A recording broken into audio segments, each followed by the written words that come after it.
என் அன்பு குழந்தையே, உனக்கான நல்ல விஷயங்களை செய்து கொடுப்பதற்காகவே உன் தாயானவள் என்று உன்னை தேடி வந்திருக்கின்றேன்.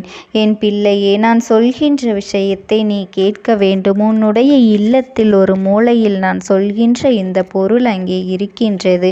அது அங்கே இருப்பதினால் தெய்வங்களினால், அதாவது இந்த அம்மாவினால் மட்டுமல்ல, உன் இல்லத்திற்கு வருகின்ற எந்த தெய்வங்களாலும் அங்கே தங்கியிருக்க முடியவில்லை. அதனால் உடனே நான் சொல்கின்ற இந்த பொருளை அந்த மூலையிலிருந்து நீ அப்புறப்படுத்தி நடத்த வேண்டும். உடனே இதை நீ செய்துவிட்டாய், ஆனால் உன் அம்மா எனக்கு மிகுந்த மகிழ்ச்சி. ஏனென்றால் நான் அங்கே இருக்க வேண்டும் என்று ஆசைப்படுகின்றேன். உன் இல்லத்திற்குள் வருகின்ற மற்ற தெய்வங்களும் அங்கே இருக்க வேண்டும் என்று தானே நீயும் ஆசைப்படுவாய். அப்படி இருக்கும் பொழுது என் பிள்ளை, மனதார உனக்கு தெரியாமல் நடக்கின்ற இந்த தவறை என்னவென்று தெரிந்து கொண்டால் நிச்சயமாக நீ சரி செய்து விடுவாய் என்றுதான் உன் அம்மா நான் உன்னிடத்திலே இதை சொல்லிவிட வேண்டும் என்று வந்திருக்கின்றேன். என் பிள்ளையே, பொதுவாக வாழ்க்கையில் எந்த ஒரு தவறுகளையும் நான் தெரிந்து செய்வது இல்லை என்ற வேண்டும் என்று எதையும் தெரியாமல் செய்வது இல்லை.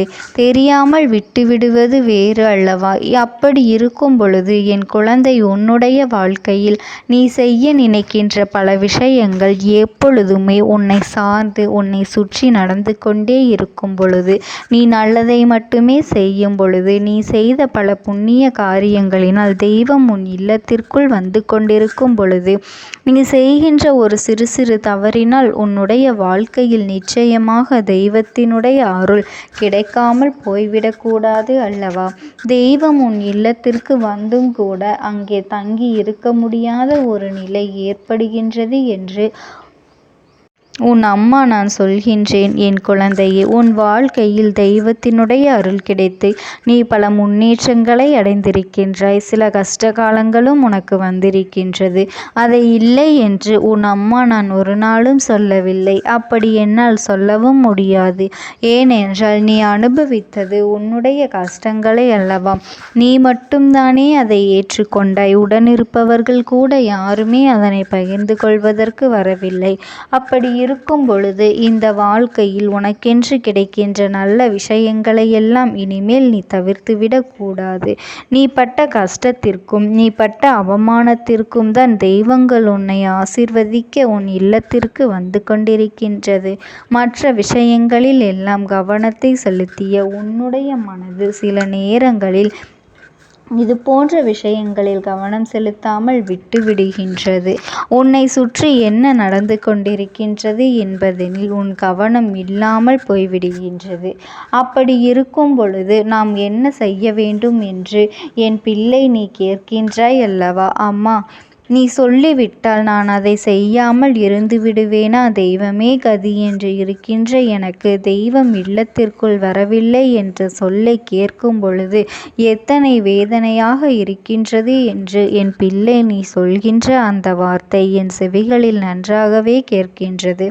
என் குழந்தையே, இந்த அம்மாவினால் உன்னுடைய வாழ்க்கையில் நடத்துகின்ற ஒவ்வொரு விஷயங்களுக்கு பின்னாலும் ஒரு காரணம் இருக்கும் என்று நீ நம்புவது உண்மை என்றால் இன்றும் நான் சொல்வதில் இருக்கின்ற உண்மையை நீ புரிந்து கொள்ள வேண்டும். என் பிள்ளையே, எல்லோராலும் எப்பொழுதும் எல்லா விஷயங்களிலும் கவனமாக இருக்க முடியாது. சில விஷயங்கள் நம்முடைய கவனத்தை மீறி இந்த வாழ்க்கையில் நடந்து விடுகின்றது. சில விஷயங்கள் உனக்கு என்னவென்றே புரியாமல் சென்று விடுகின்றது. அப்படியானால் என்ன நடந்தாலுமே அதிலிருந்து உன்னுடைய வாழ்க்கையை நீ மீட்டெடுக்க வேண்டும். உன்னுடைய தெய்வத்தினுடைய அருளை நிச்சயமாக நீ பெற்றுவிட வேண்டும். என் குழந்தையை, இதிலும் ஒரு காரணம் இருக்கின்றது. என்ன தெரியுமா? எல்லோராலும் இந்த வாக்கினை கேட்க முடியாது. உண்மையாகவே யாருக்கு தெய்வத்தின் அருள் இருக்கின்றதோ, யாருடைய உள்ளத்தில் தெய்வத்தின் நடமாட்டம் இருக்கின்றதோ அவர்களால் மட்டும்தான் இந்த அம்மாவினுடைய வாக்கினை கேட்க முடியும். எல்லோராலும் எளிதில் பெற்றுவிட முடியாத விஷயம் யாருக்கும் வாழ்க்கையில் நடந்திராத ஒரு விஷயம் அல்லவா அவர்கள் இல்லத்தில் தெய்வம் தங்குவது என்பது. அதனால் தெய்வம் தங்குகின்ற இந்த நேரத்தில் உன்னுடைய வாழ்க்கையில் இருக்கின்ற விஷயங்கள் ஒவ்வொன்றும் நிச்சயமாக உன்னை நல்வழிப்படுத்தும். நீ இதை கேட்டு உன் இல்லத்தில் இந்த தவறை மட்டும் சரி செய்து விட்டாயானால், இந்த மூலையில் இருக்கின்ற இந்த பொருளை நீ எடுத்து வெளியே வீசிவிட்டாய் என்றால், அதன் பிறகு எந்த ஒரு தயக்கமும் உனக்கு தேவையில்லை, எந்த ஒரு பயமும் உனக்கு தேவையில்லை. உன் வாழ்க்கையில் நடப்பது அத்தனையும் உனக்கு நன்மைக்கே என்று நீ நம்பு.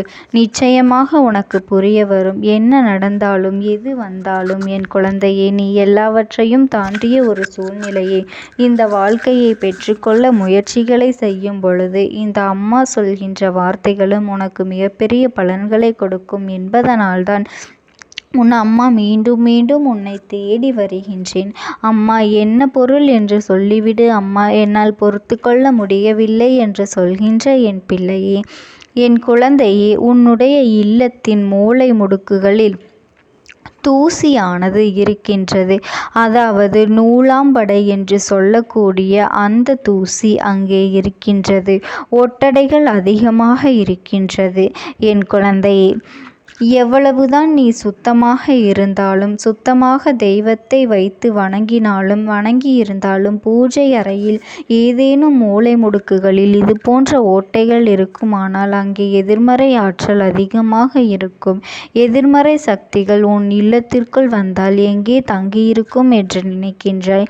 இப்பொழுது சுத்தமில்லாத இடத்திற்குள் அது தங்கியிருக்கும். இது போன்று சுத்தமில்லாத விஷயங்களில் அது நிச்சயமாக தங்கியிருந்து உன்னுடைய குடும்பத்திற்கு மிகப்பெரிய கெடுதல்களை ஏற்படுத்தி கொடுக்கும். அப்படிதான் இன்றும் உன் அம்மா நான் உனக்கு சொல்கின்ற விஷயங்கள்.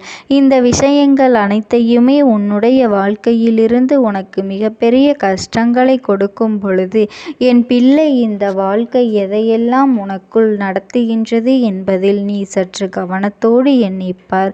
அதுபோன்று உன்னுடைய இல்லத்தின் வாசலில், இல்லத்தின் பூஜை அறையில் எப்பொழுதுமே காய்ந்த மலர்கள் இருக்கவே கூடாது. மலர்கள் வாடியும் இருக்கக்கூடாது. என் பிள்ளையே, நீ மலரையே தெய்வங்களுக்கு சூட்டவில்லை என்றாலும் பரவாயில்லை. காய்ந்த மலர்களையோ வாடிய மலர்களையோ ஒரு நாளும் பூஜை அறைக்குள் வைத்து கொண்டிருக்காதே. அப்படி வைக்கும் பொழுது நிச்சயமாக அதனால் உன்னுடைய இல்லத்தில் பூஜை அறையில் தெய்வம் தங்காது. அது அவர்களை அவமரியாதை செய்வதாக மாறிவிடும். உடனே அங்கிருந்து கிளம்பி விடுவார்கள். இதனை புரிந்து கொண்டு என் பிள்ளையே, நீ இன்று அதனை சற்றென்று சரி செய்து விடு. இந்த மாதம் முழுவதும் கார்த்திகை மாதம், அதனால் 2ஆம் தேதிதான் இன்று ஆரம்பித்து இருக்கின்றது. முழுவதும் தெய்வம் நடமாடும் உன் இல்லத்திற்குள் தெய்வ சக்தி அதிகமாக தங்கியிருக்கக்கூடிய மாதம். என் பிள்ளையே, சுற்றி இருக்கின்றவர்களை எல்லாம் நீ பார்த்தால் நிச்சயமாக உன்னால் புரிந்து கொள்ள முடியும். வீட்டிற்கு ஒரு ஐயப்ப பக்தர்கள் இருப்பார்கள். அதனால் என் பிள்ளையே, உன் இல்லத்திலும் ஐயப்பனின் நடமாட்டம் அதிகமாக இருக்கும். மற்ற தெய்வங்களின் நடமாட்டமும். அதனை புரிந்து கொண்டு நீ உடனடியாக இதனை சுத்தம் செய்து விட்டால் போதும். நிச்சயமாக பல நன்மைகளை உன் இல்லம் தேடி வந்து இனிமேல் நீ பெற்றுக்கொள்வாய். என் அன்பு குழந்தைக்கு இந்த தாயானவளினுடைய அன்பும் ஆசீர்வாதங்களும் எப்பொழுதுமே முழுமையாக கிடைத்து கொண்டே இருக்கும். ஓம் சக்தி. ஓம் ஆதிபராசக்தி.